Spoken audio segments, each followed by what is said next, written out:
Okay guys, for today's recipe, I'm boiling eggs. Hiwa tayo ng onion.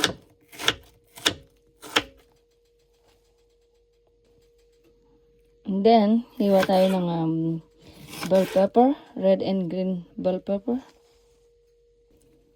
And then, carrots.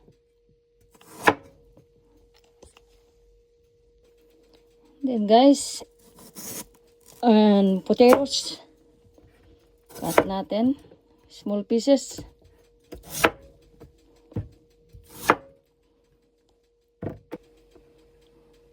And then, cut the hot dog.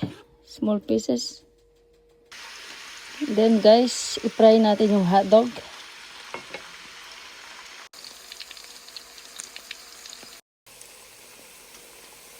Then fry natin yung potatoes.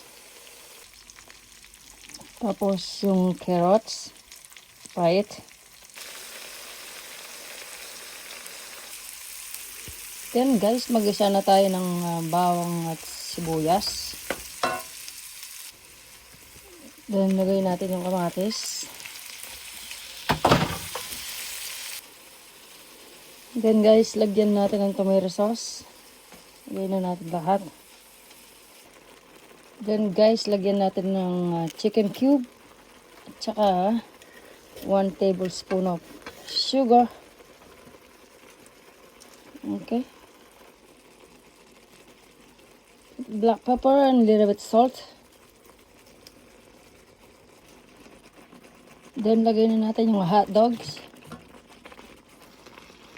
Then guys, lagyan ko ng kalahating reno. Then lagyan na natin yung potatoes. Okay. Then guys, lagyan natin 1 cup of water.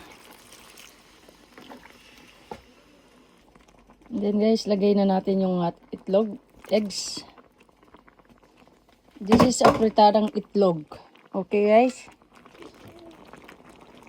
Okay guys, lagyan natin konting sesame oil. And then liquid seasoning. Then last, it's the bell pepper and carrots. Okay? This is almost done. Okay guys, I put some scallion. Okay, thanks for watching guys. God bless. Bye-bye. Please like and share. God bless.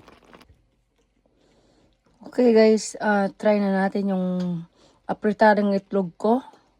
So, let's see.